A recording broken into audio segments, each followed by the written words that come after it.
So here in the public static void main, this is what will run the program, and it will start off a thread which will run the GUI, and you can use things like sleep and all the rest, so the threads can happen at the same time. So whatever's in here will happen at the same time as whatever's on top of there, and all of them can execute simultaneously. You can have loop structures, you can have whatever, and it'll execute separately as though it's like a separate program, so we'll be able to handle them both at the same time. Otherwise, what would happen is the computer would be completely absorbed by I'm a frame and I'm listening to my GUI elements, and it wouldn't be able to execute any other parts of the program. So that's why it's done within a thread. But you'll notice that it creates a new instance of my GUI. And in my GUI, it then, one thing it does, it initializes the components, and the init components is generated code by NetBeans, which will literally code all your GUI items that you've added onto there. But you'll notice, so all of these gets created in the init components. The components are initted, and then I set my num citizens to 0.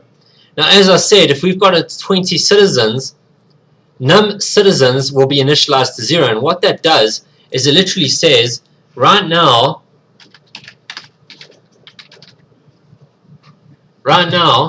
num citizens is pointing to 0, contains the value 0. So it's holding the position, the next position, which is blank. Do you guys get that?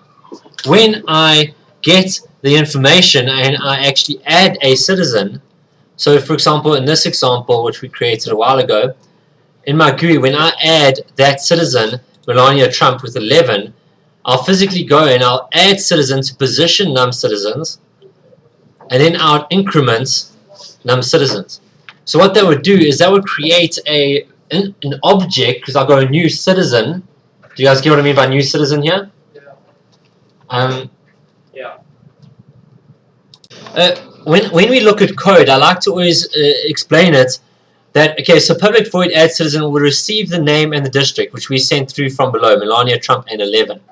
So it receives through, and remember, it reads it this way, it looks to see if there's any errors, then it executes it from right to left. So it'll create a new citizen, sending through the name and district. And what did we send through as parameters here? We sent it through as Melania Trump, right? And 11. So what would happen is a new object in RAM would be created. So let's just say randomly here, Melania Trump. And this is of type, what type is this? This is of the citizen type, isn't it? Yeah. And Melania Trump, and the other thing is 11, right? Because it's got 2 placeholders in it.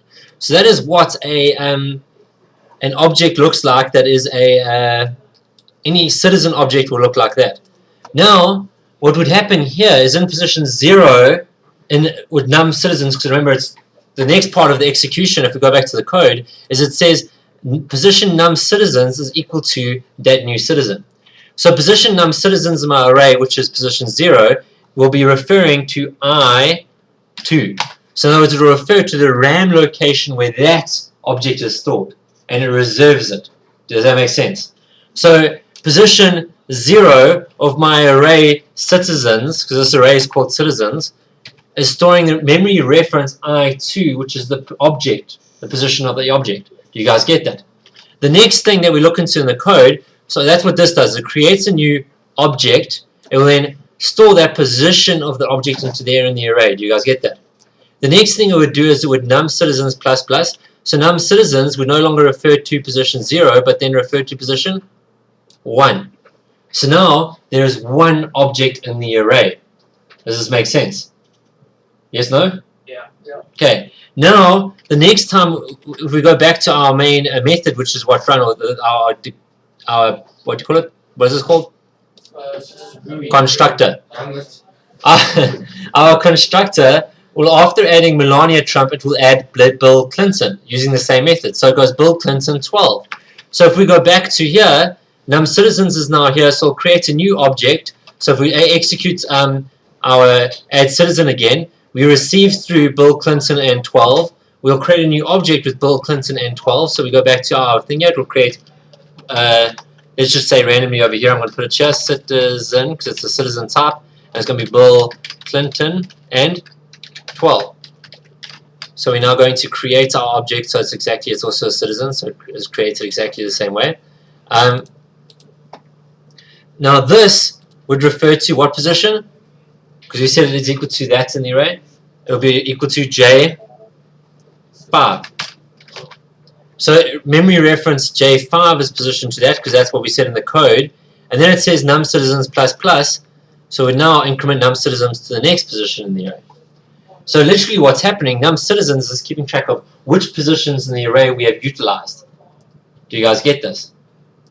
Now, when I want to print out the citizens, I would loop up until, so when I want to display all, I loop up until num citizens. So we don't do the length of the array, we literally loop while I is less than num citizens. So I will become 0, is 0 less than num citizens? Yeah. True. When I becomes 1, is 1 less than num citizens? Yes. Yes. When I becomes 2, is I less than num citizens? No. False. No. So it'll only loop, print out what the contents of RAM position I2 and contents of RAM position J5. Do you guys follow that? Yeah. So that is what's happening when we create an array and we create a counter. So the counter, we loop until the counter. So now we're not limited by saying we've got this many. We have an unknown number of items. Do you guys follow this? Yeah. Now, one thing that I did you guys a bit of a misservice in doing is I created my arrays inside my GUI, and you shouldn't. You should completely separate them from there, and you should actually create a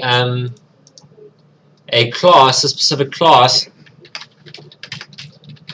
in this case a voting manager class, which will keep track of all this information. So you actually create a class which is in charge of it. And the reason why, remember I told you that the user interfaces can always change, right?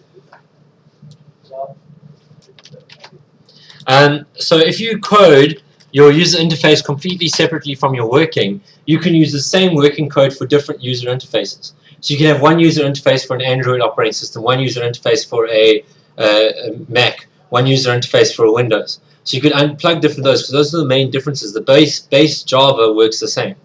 So you could just have different GUI elements that would work with them. So you try to store all your working, create all your working inside a different class. So I'm moving all of it across to my separate class. I'm going to work from that there.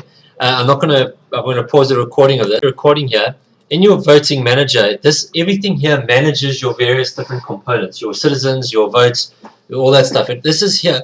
It will initialize your constructor, which is over here, would initialize my different citizens and initialize your different votes. What we're going to be learning is instead of initializing it through me just randomly adding different citizens, you would read from the text file and you'd add it from the file. But everything here would happen in your working class.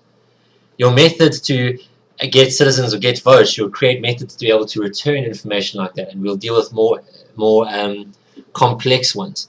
Now inside my GUI, I would literally create an instance of my voting manager. So I'd go private voting manager vman semicolon, and in my constructor I'll go vman is equal to new voting manager, and then over here when I wanted to display all, public void display all, I would then display citizens, let's say.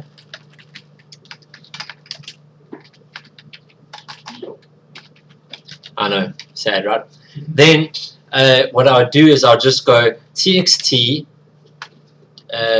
display.setText to be vman.get citizens. So that will ask the method in my voting manager, it will say get citizens. It will then return the citizens to my GUI, and that will then display what is inside there. So now there's a red underline here. I think it's just because it hasn't executed yet. And then here I'll just go display citizens. That will be the first thing that's displayed. Do you guys follow the separation, that we have a voting manager which contains the methods that work with our arrays, which work with all of that, and our GUI literally just deals with displaying it? Do you guys understand the purpose of us doing that? Yeah. So why we separate it. Now if I run this, you'll see there that there is an error in code somewhere, I'm not sure why, but you'll see that Melania Trump and Bill Clinton District 12 comes through, which is the citizens. So that works. Now so that's the first step, is to move it across here, because this is where it should be in here, and here we're adding citizens. One other thing I want to go through for the add citizen on the RAM side, we'll get that later. Adding vote and adding citizens through the GUI we'll get to just now. I just want to code the methods citizens display votes. That's where the error is. So we just need to code a display votes now, which is the same thing as this. The only difference is votes, and instead of getting from that, we go get.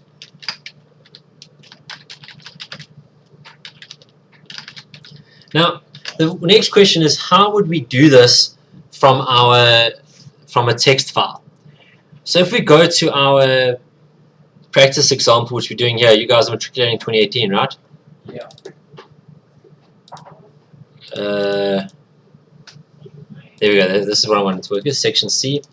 When we had to design the text file, how would you guys design this text file? Depends. Right now, what entities do we have? We have the following entities. We have a citizen and we have a Vote. vote. And remember when you did that exercise of that project where you had to design your text file? Do you guys remember that for DigiDay? Yeah. Now, these are the two type of elements we have. Now, a citizen followed what structure? What did it have in it? It had a name and it had the district that they're in, right? And a vote would have the citizen and what else? The person voted for, or the candidate that they voted for. Do you guys follow this? Doesn't it have like the place they voted in? Sorry? Doesn't the vote have like the place voted in? The district. District, yes, you're right. Thank you. So we'd have the district voted in. So if we looked at in our GUI here, we would have a citizen, and we've got damn it. We have our vote, and our vote has the citizen. And now you see that's of a data type citizen, candidate, and district. Now this is very interesting with regards to the citizen here. If, for the sake of simplicity, for now, before we get into this in more detail, actually, stuff it, I'll tell you. We've got here a citizen. We're not going to deal with the votes to start off with. We're only going to deal with the candidates. But how do you think, the citizens, how do you think, how should we separate the citizens up? So we'd have name and district, right? So we'd have Melania Trump, hashtag 11. Who was the other one? Bill Clinton, hashtag 12, and give me another two.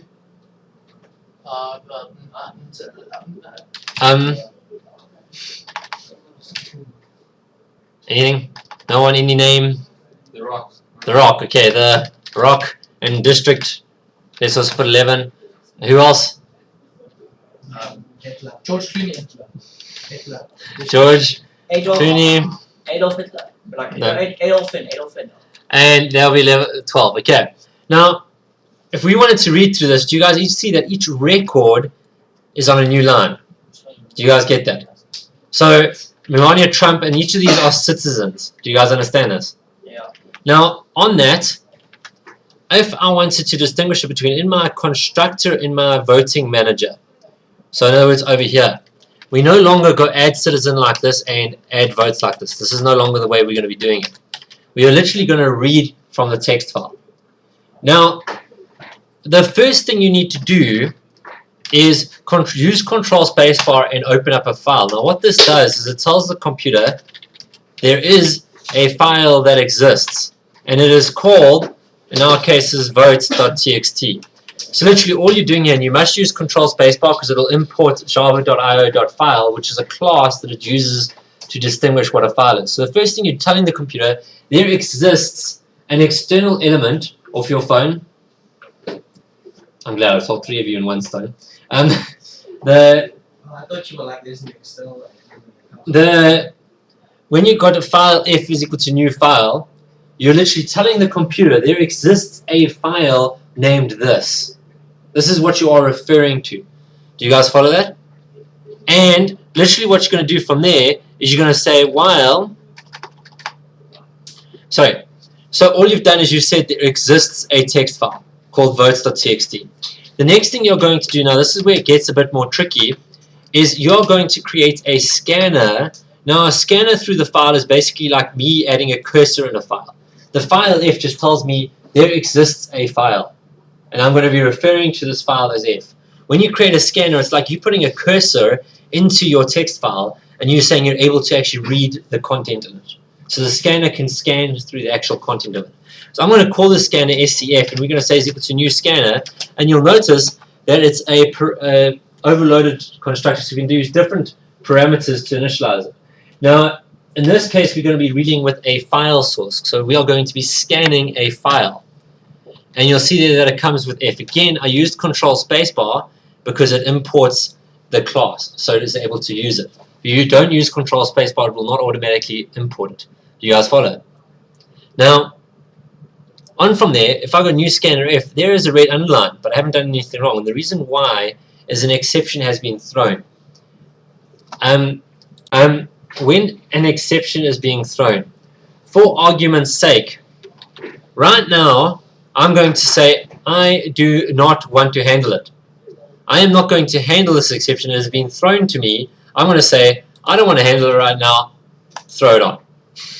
So literally, this method doesn't, it knows there's a potential issue. And the reason why there's a potential issue, if that file doesn't exist, that item that you're dealing with exists outside of your programming that you've done.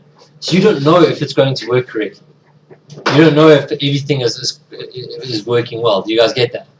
So you're saying if it goes pear-shaped, don't just terminate the program. If you guys ever run a program, just go, the whole thing just exits. Yeah. And that's because that exception, that the program got to a point where it did something and it had no idea how to handle it, so it just kind of terminated because it was like, I have no idea how to handle this situation. So it cannot compute, do not further on. An exception is meaning that it knows, oh, I've had a problem, I need to deal with it. But right now we're saying, I don't want to deal with it, I'm going to throw it on, someone else has to deal with it. So literally all this is doing is saying, I am not going to handle it, I'm going to throw the error further on. Do you guys get this? Now you'll notice that immediately in my GUI element, oh wow, I've got a red underline there now because this method here throws an exception, doesn't it? Yeah. So it's saying that I've been an exception, but I'm not handling it. So right now is here in the GUI, I can handle this exception and say surround with the try catch, which means then you'll notice there. So all I did, sorry, I'll do that a bit slower. I did it a bit quick. I apologize.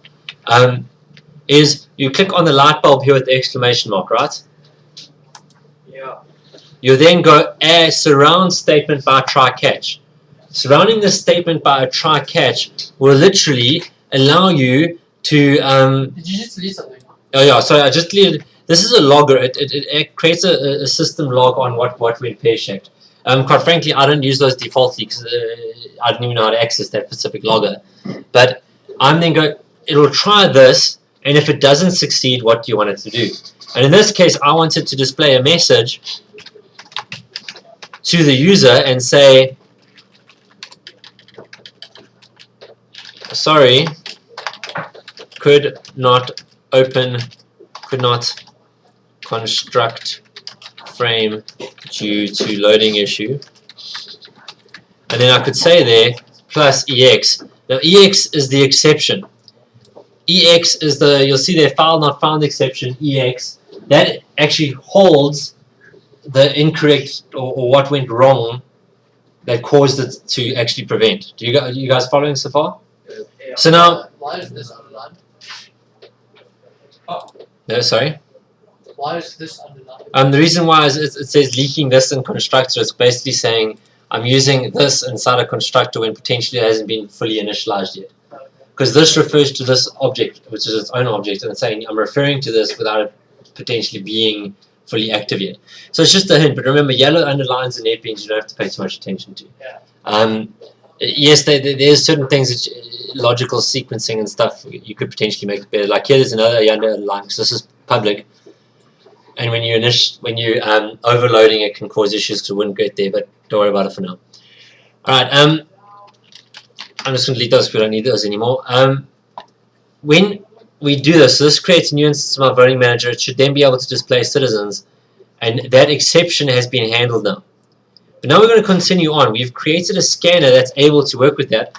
We are now going to loop. We go while scf.hasNext. Now what that method does is it's saying it's going to continue looping through the text file until I get to the end of the text file. So if we go back to the text file, it's basically the scanner is like the cursor here, and it says, is there anything after the cursor? At the moment, is that true? Yeah. Now, as it stands, this would be a never-ending loop, because it'll just say, is there something next to the cursor? True. Is there something next to the cursor? True. But it doesn't actually move the cursor. So what we could do is we could go string record is equal to new, sorry, is equal to SCF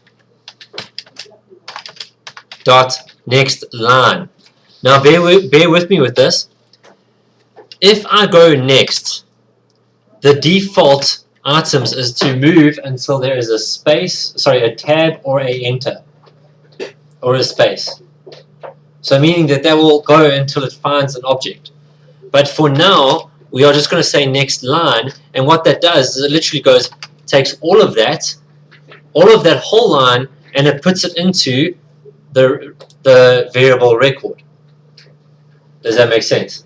So I've created a scanner that will read in the whole line of work and put it into the string record. Do you guys follow this? Yeah. So literally it's the same as doing this. It's like going Control C. Oh, sorry. And then it would be literally putting it into this box over here is the variable record, and it puts this record into Melania Trump. The cursor will then move to the next line. So it's on the next line, isn't it? But now contained in this record is that information. So if I had to right now just go start record full colon space plus record,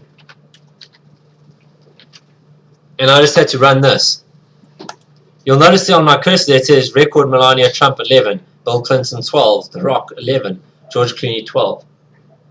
Do you guys get this? Yeah. So it's literally reading each record individually, so it goes line by line by line, and it takes it from the text file and it moves it into the temporary storage, each line by line by line. But now we need to do something else. To actually initialize or to run my add citizen into RAM, we need to separate it into name and district. And what was our delimiter? What separated each of those items? Hashtag. Hashtag. So what we're going to do is we're going to create a separate scanner called SC. Now you can technically do it with one scanner, but trust me, it becomes more complex then. So it's easier just to separate into two scanners. In this one, we are going to scan the record. So SCR is equal to new scanner. Now you'll notice, instead of the file source, we're now using a string source. And the string source that we're going to be using is the record. And we are going to say to this that the delimiter it's going to use is, what did we separate our things out? Now remember, in your project, you could choose whatever delimiter you wanted to. So if you didn't choose hash in your guys' activity that we did during DigiDay, you would put that as a delimiter. Just give me 2 seconds. Then what I'll do is I'll say string name is equal to SCR, So why is it all working again? dot next, I don't know. It's a test, obviously. Okay, guys, it actually isn't in a lesson, so don't worry about it. They're just obviously trying to get the vault to work. We still have 10 minutes. When I go scr.next, it will go up until that limiter, because now this is what's in the record at the moment, isn't it? Yeah. So it will continue until it gets to the limiter. So is this the limiter? Is that character the limiter? Is that character the limiter? Is that character? No, no, no. Yes. So it will continue until it gets to its delimiter, and then it will store it into name. Do you guys get that? Yeah. Now what I could do is I'd go int district is equal to scr dot next, and you'll notice there that there's the option next int. Shane. Are you on your phone? Now next int will do what? It will go, it will find the next integer within that, and it will store in district. And now it's separated Melania Trump into Melania Trump and 11, that record into those two. I can then go and run the add citizen method, which would then add it to my array. Do you guys get this? So what this would have done is it would have literally gone and, if I run this now, let me just close, sorry, it's running already at the background.